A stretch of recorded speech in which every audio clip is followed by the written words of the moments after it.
চলো আমরা খুবই অল্প সময়ের মধ্যে সমন্বয় ও নিয়ন্ত্রণের এমসিকিউ গুলা দেখে ফেলি।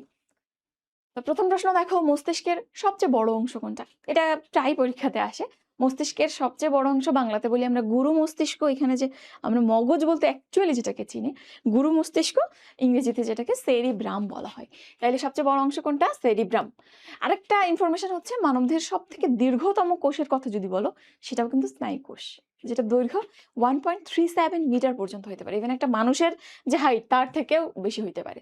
আচ্ছা, এরপর আসো, এই অধ্যায়ে তোমাদের বিভিন্ন রকম যে স্নায়ুগুলো আছে with number and names and function and branch মনে রাখতে হবে। তো এখানে ইম্পর্টেন্টগুলো আমি একটু সাজিয়ে দিয়েছি, একটু দেখো। প্রথমে হচ্ছে যে প্রশ্নটা দিয়েছে স্বাদ গ্রহণের সাথে সম্পর্কিত স্নায়ু কোনটা। তো স্বাদ গ্রহণে দুইটা জিনিস কাজ করে, দুইটা স্নায়ু কাজ করে। একটা হচ্ছে স্বাদ, স্বাদ দিয়ে স্বাদ অ্যান্ড নয়, টেস্টি না, ধরো স্বাদ নয় স্বাদ নাই, এভাবে মনে রাখবা। সো 7 আর 9 স্বাদ গ্রহণ করে।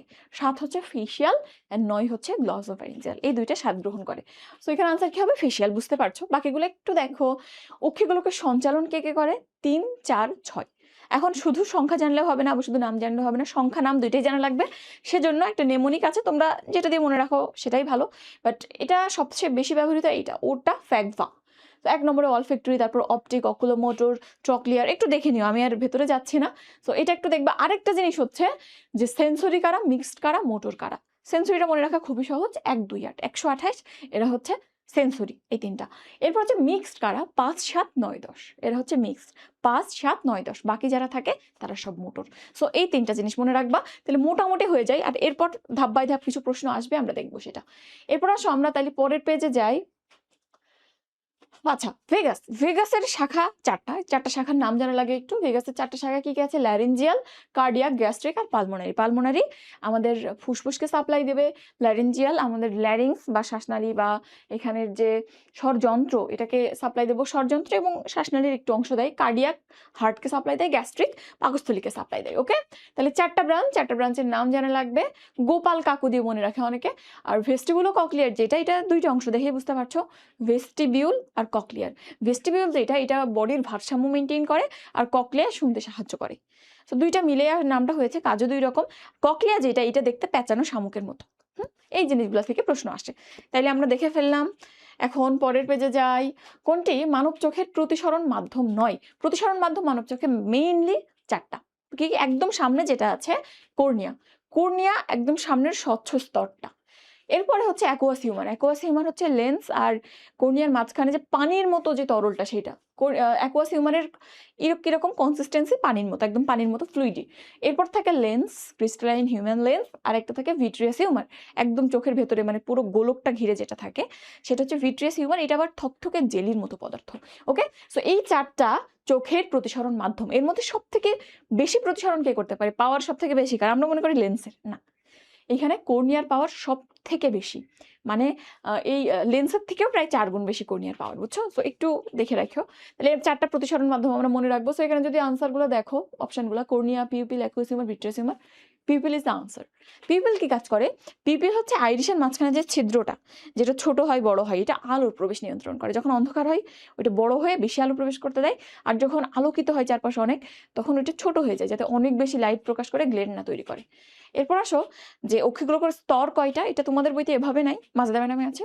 স্তর হচ্ছে মেইনলি 3টা, অংশও 3টা, স্তরও 3টা। তো স্তর 3টাকে কি একদম বাইরে ফাইব্রাস কোট থাকবে একটা, তারপরে ভ্যাসকুলার কোট থাকবে যার মধ্যে ব্লাড ভেসেলগুলো থাকবে, আর একদম ভেতরে রেটিনা যেটা, সেটা হচ্ছে নার্ভাস কোট। ওকে, সো এই 3টা কোট একটু দেখতে পারো বা মনে রাখতে পারো, 3টা স্তর থাকে।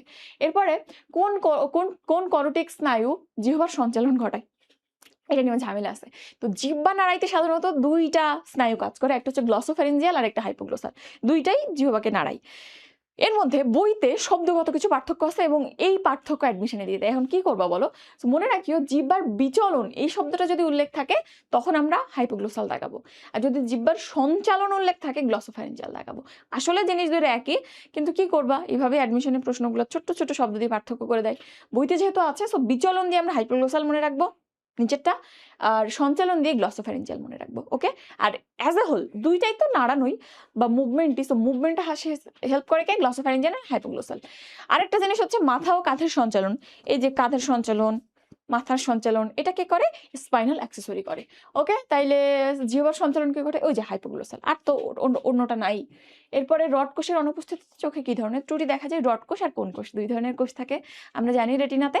রড কোষ যেটা, রড লাইট কখন জ্বালায়? রাত্রে। সো এটা রাত্রে নাইট ভিশনে হেল্প করে। সো যদি কখনো রড কোষ কমে যায় রাত কানা দেখা যায়।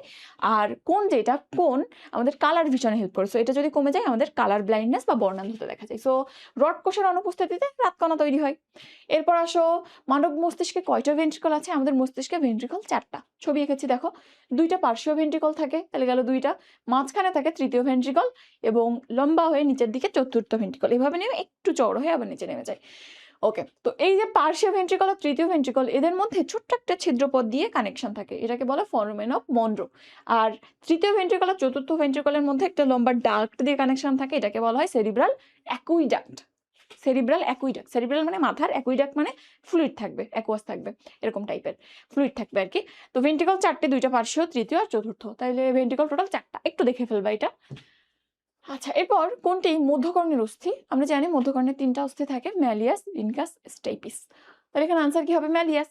আর এই অস্থিগুলো কি করে? আমাদের শুনতে সাহায্য করে, এদের ভাইব্রেশনের কারণে আমরা শুনতে পাই। এরপরে চোখের বাইরের সাদা অস্বচ্ছ তন্তুময় স্তরটির নাম কি? চোখের বাইরে বেসিক্যালি 3টা স্তর আছে। দেখো, এই যে ভেতরে আমরা চোখের মণি যেটা বলি, মানে কালো যে অংশটা, আমাদের বাঙালিদের ক্ষেত্রে কালো, বাইরের মানুষদের ক্ষেত্রে নীল হয়, অ্যাশ হয়, ব্রাউন হয়, অনেক কালারের হয়। তো এই ভেতরটা কেন দেখতে পাচ্ছি? কারণ বাইরেটা স্বচ্ছ বলে। তো এই যে স্বচ্ছ স্তরটা সামনে আছে, এটা হচ্ছে কর্নিয়া। আর সাদা যে স্তরগুলো তুমি দেখতে পাচ্ছ, সাদা, এটা হচ্ছে স্ক্লেরা। সো স্ক্লেরা, সামনের স্বচ্ছ স্তরটা হচ্ছে কর্নিয়া। আর স্ক্লেরা যেটা, ওইটাকে কভার করে আরেকটা একস্তরী পর্দা থাকে, ওইটাকে বলে কনজাংটিভা। ওই কনজাংটিভা আবার কর্নিয়ার সামনে থাকে না। তাইলে আমরা কনজাংটিভা, কর্নিয়া আর স্ক্লেরা, এই 3টা জিনিস মনে রাখবো। স্বচ্ছ হচ্ছে কর্নিয়া, আর সাদা অস্বচ্ছ, সাদা যেটা, এটা কি বললাম? স্ক্লেরা। এবং ওটা অস্বচ্ছ, এই জন্য ভেতর দেখতে পাচ্ছ না। তাহলে সাদা, অস্বচ্ছ এবং অবশ্যই এটা ফাইব্রাস হবে, ফাইব্রাস কোটের অংশ। সো তন্তুময় যে স্তরটা, এটার নাম হচ্ছে স্ক্লেরা। ওকে, স্বচ্ছ হলে কর্নিয়া, আর কনজাংটিভাকে, স্ক্লেরাকে আবৃত করে যে রাখে, সেটা হচ্ছে কনজাংটিভা। এবং কনজাংটিভার পার্ট আছে, আমাদের জানা লাগবে না। কর্পাস ক্যালোসাম কোথায় থাকে? কর্পাস ক্যালোসাম আর ভার্মিস 2টা অংশ আছে। তো আমাদের ব্রেন কিন্তু সিমেট্রিক্যাল মেইনলি। তো সেরিব্রাম যেটা, 2টা সেরিব্রাল হেমিস্ফিয়ার আছে, এদের মাঝখানে যে কানেকশন তৈরি করে যে ফাইবারগুলা, সেটা হচ্ছে কর্পাস ক্যালোসাম। আর একটা জিনিস আছে নিচের দিকে, সেরিবেলাম।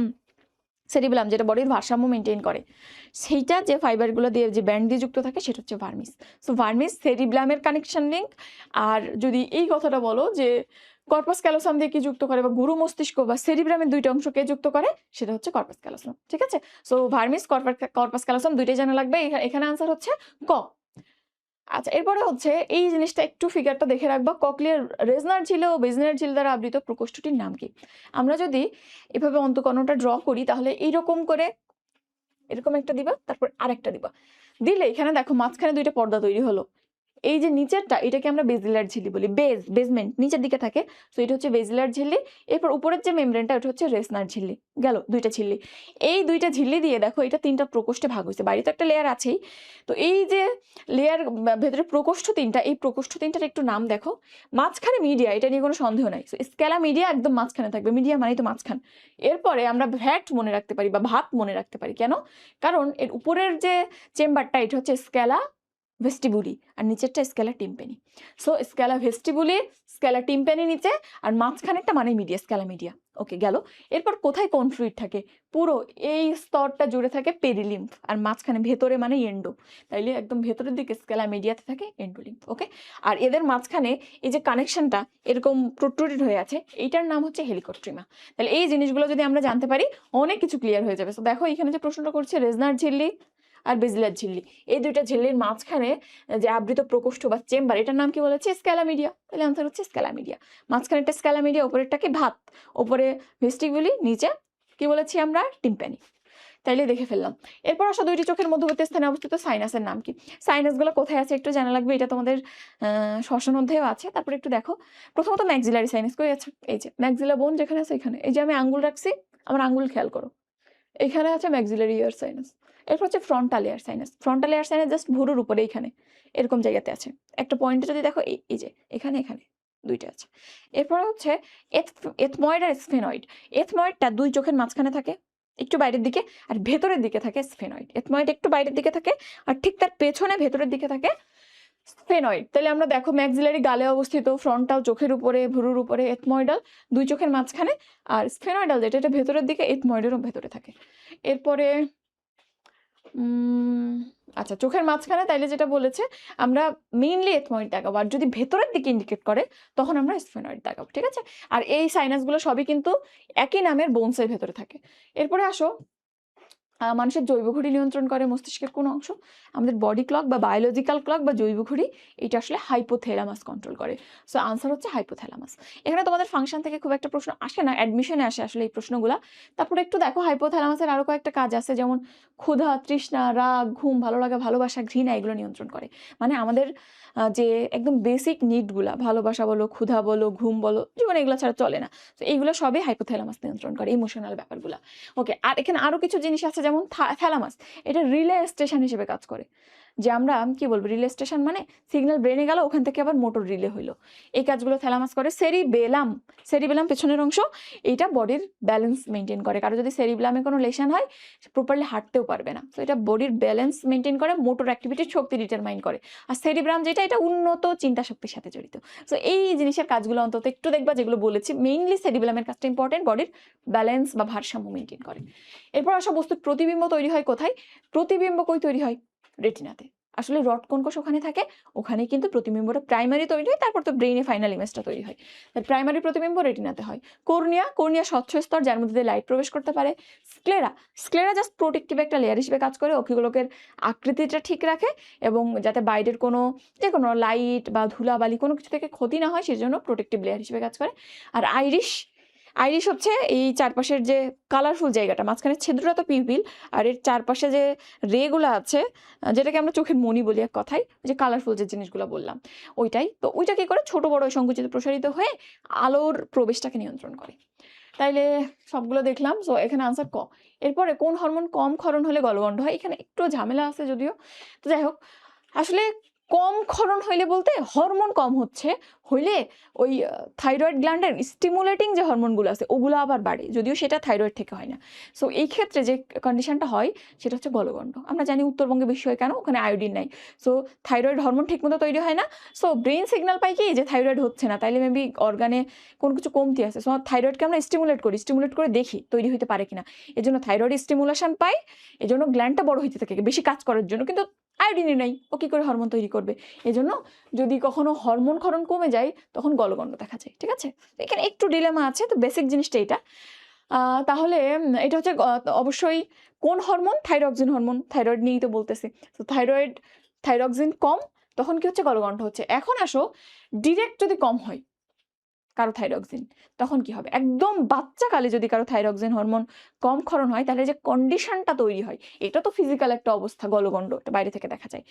আর যে একদম ফিজিক্যাল বলতে কি বলবো, মানে ফাংশনাল যে স্টেটটা তৈরি হয় বাচ্চাদের ক্ষেত্রে, সেটা ক্রিটানিজম, বাচ্চাদের বুদ্ধিবৃত্তি হবে না, বোকার মতো হবে। অ্যান্ড বড়দের ক্ষেত্রে সেটা মিক্সিডেমাতে হাত পা ফুলে যায়, অনেক মোটা হয়ে যায় মানুষ, মানে মনে হয় গায়ে যেন পানি জমেছে এরকম। তাহলে বাচ্চাদের ক্ষেত্রে থাইরক্সিন কম হলে ক্রিটিনিজম, বড়দের ক্ষেত্রে মিক্সিডেমা। আর ওটা তো জাস্ট ফিজিক্যাল, বাইরের একটা দৃশ্য, বাইরের একটা কন্ডিশন। আচ্ছা, এরপর আসো, গ্রোথ হরমোনের সাথে রিলেটেড কিছু টার্ম আছে। গ্রোথ হরমোন কম হলে কি হয়, বেশি হলে কি হয়? তো গ্রোথ হরমোন এক একটা বয়সের ক্ষেত্রে এক এক রকম। যেমন ডুয়ারফিজম নামে একটা কন্ডিশন আছে, একদম একটা বাচ্চা ছোট, ধরো 2 বছর বয়স বা 1 বছর বয়স, তখন থেকেই তার গ্রোথ হরমোন কম। তাহলে কি হবে? সে লম্বায়ও বাড়বে না, মানে ব্যাসেও বাড়বে না, মোটাও হবে না, মানে শুকনাই থাকবে, খাটোই থাকবে। তো এরকম একটা কন্ডিশন, মানে একটা 10 বছরের বাচ্চা দেখতে লাগতেছে 2 বছর, এটাই হচ্ছে ডুয়ারফিজম। আমি সেদিন 15 বছরের একটা বাচ্চা দেখছি, আমি কোনোভাবেই বুঝলাম না এই বাচ্চাটার বয়স কিভাবে 2 বছরের বেশি হয়, গ্রোথ হরমোন ছিল না তার। তাইলে একদম বাচ্চাকালে যদি গ্রোথ হরমোন কমে যায়, এই কন্ডিশনটাকে ডুয়ারফিজম বলে। এরপর হচ্ছে জাইজেন্টিক, বড়, বুঝতেই পারছো। তো জাইজেন্টিয়াজম কখন হয়? বাচ্চাটা লম্বায়ও বাড়বে, প্রস্থেও বাড়বে, মানে সব দিক থেকে বড় হবে। তো কখন সেটা সম্ভব? হাড্ডি তো সবসময় বড় হয় না। তো যদি কিনা গ্রোথ ফেজের শেষ হওয়ার আগে, দ্যাট ইজ অ্যাডাল্ট হয়ে যাওয়ার আগে বা অ্যাডোলসেন্স পিরিয়ডের আগে গ্রোথ হরমোনটা অনেক বেশি সিক্রিট হয়, সে হাড়েও বড় হবে, মোটায়ও বড় হবে, অ্যান্ড সেই কন্ডিশনটাকে জাইজেন্টিয়াজম বলে। আরেকটা হচ্ছে অ্যাক্রোমেগালি। অ্যাক্রোমেগালি মানে অ্যাডাল্টে যদি গ্রোথ হরমোন বাড়ে, তার তো বোনসগুলো ফিউজড হয়ে গেছে যে বোনের গ্রোথ প্লেটগুলা, তো সেই ক্ষেত্রে সে আর লম্বাই বড় হয় না, বাট চওড়াই বড় হইতে পারে। সো তাদের মুখটা এত বড় হয়, হাতের তালুগুলো একদম বাঘের থাবার মতো হয়, অ্যান্ড ওই কন্ডিশনটা অ্যাক্রোমেগালি। এটা একটু দেখে নিও, আমি জাস্ট একটু বললাম, আসতে পারে। এরপর আসো আর কোন হরমোন কি কাজ করে আমি একটু লিখেছি, অ্যালডোস্টেরন। এ কি করে? এ কিডনিতে কাজ করে, দেহে পানি এবং লবণের মাত্রা নির্ণয় করে, সোডিয়াম পটাশিয়াম মেইনলি। আর প্যারাথাইরয়েড যেটা, ওটা ক্যালসিয়াম আর ফসফরাসের বিপাক নিয়ন্ত্রণ করে। আর অ্যাড্রেনালিন, অ্যাড্রেনালিনের আরেকটা নাম কি? এপিনেফ্রিন। এটা একটা ইমার্জেন্সি হরমোন। এটা হৃদস্পন্দন এবং রক্তচাপ বৃদ্ধি করে। কোনো সময় যদি আমাদের ধরো ব্লিডিংয়ে ব্লাড অনেক কমে গেছে, তখন এইটা অ্যাক্টিভেট হয়, বা যে কোনো ইমার্জেন্সি সিচুয়েশনে অ্যাড্রেনালিন অ্যাক্টিভেট হয়। এই জন্য কখনো ভয় পেলে বা কোনো আমাদের যদি ক্রিটিক্যাল সিচুয়েশন আছে, ব্লাড প্রেশার বেড়ে যায় অ্যান্ড হার্টবিটও বেড়ে যায়। এরপর আসো মানব চোখের অংশ কোনটা, একটু জানা লাগবে। মানব চোখের যে 10টা অংশ আছে একটু দেখে ফেলবা। তো এর মধ্যে হিমোসিল না র্যাবডোম না পিতবিন্দু, এই যে কর্নিয়াজেন সেল, এটাই কিন্তু আনসার। ওকে, আচ্ছা অংশ 9 কোনটা হবে? মেবি না, কর্নিয়াজেন সেল, পিতবিন্দু, র্যাবডোম সবগুলোই তো অংশ, তাহলে এখানে আনসার হবে ক। মানব চোখের অংশ 9 অ্যাকচুয়ালি কোশ্চেনটা। ওকে, সো কর্নিয়াজেন সেল, পিতবিন্দু, র্যাবডোম তোমরা জানো এগুলো চোখের অংশ। এরপরে মানুষের সুষুম্না স্নায়ুর সংখ্যা কত জোড়া? তো স্নায়ু মেইনলি আমাদের বডিতে 2 রকম, করটিক স্নায়ু, সুষুম্না স্নায়ু। করটিক স্নায়ু 12 জোড়া, যেগুলোর নাম তোমরা জানো। আর করটিক স্নায়ুর যে 12 জোড়া অলরেডি আমরা দেখে ফেলেছি। সুষুম্না স্নায়ু যেটা, এটার আলাদা করে নাম নাই। এরা হচ্ছে 31 জোড়া, আমাদের ভার্টিব্রা সাইড দিয়ে বের হয়, কিন্তু এদের আলাদা কোনো নাম নাই। সো আমরা একটু সংখ্যাটা মনে রাখলে হবে। 31 জোড়া সুষুম্না স্নায়ু অ্যান্ড করটিক স্নায়ু 12 জোড়া। তো গেল 31 আনসার। আচ্ছা, প্রভু গ্রন্থি থেকে নিঃসৃত হয় কোনটা? প্রভু গ্রন্থি মানে পিটুইটারি। 2টা ভাগ আছে, অগ্রভাগ আর পশ্চাৎ ভাগ। পশ্চাৎ ভাগ খুব সহজ, এডিএইচ আর অক্সিটোসিন 2টা সিক্রেট হয়। আর অগ্রভাগ থেকে অনেক কিছু আসে, যার মধ্যে TSH, LH, FSH, PRL that is prolactin, ACTH. এই মাঝখানের 5টা বেশি ইম্পর্টেন্ট। তো এখানে যদি দেখো, ACTH yes adrenocorticotropic hormone, FSH follicle stimulating hormone, CT calcitonin না। তাহলে এখানে আনসার হচ্ছে 1 এবং 2। এই প্রথম 2টা প্রভুগ্রন্থি বা নাম কি? পিটুইটারি থেকে আসে। তাইলে আমরা বলে ফেললাম আনসার হচ্ছে 1 আর 2। এখন একটু প্রোল্যাকটিন আর অক্সিটোসিনের কাজটা দেখো, বইতে একই রকম লেখা আছে। প্রোল্যাকটিন অ্যাকচুয়ালি দুগ্ধ তৈরিতে, মায়ের দুগ্ধ তৈরিতে হেল্প করে, আর অক্সিটোসিন সেই দুগ্ধটা বের হইতে, সিক্রেট হইতে হেল্প করে। এটা একটু দেখো। তাহলে এ নিঃসরণ করে দুধের, দুগ্ধ ক্ষরণ বা নিঃসরণ নিয়ন্ত্রণ করে, আর প্রোল্যাকটিন দুগ্ধ তৈরিটাকে স্টিমুলেট করে। ওকে, তো এই চ্যাপ্টারের যদি সবথেকে ইম্পর্টেন্ট জায়গা বলো, তাহলে ওই যে বিভিন্ন নার্ভের যে বক্সটা, ওই বক্সটা সবথেকে ইম্পর্টেন্ট। ভালো করে দেখে ফেলো, তাহলে বাকি জিনিসগুলো খুব সহজ হয়ে যাবে। ঠিক আছে? ওকে, নেক্সট চ্যাপ্টারের ক্লাসের জন্য আমরা খুব দ্রুতই ক্লাস আপলোড করে দিব। সে পর্যন্ত ভালো থাকো। আল্লাহ হাফেজ, আসসালামু আলাইকুম।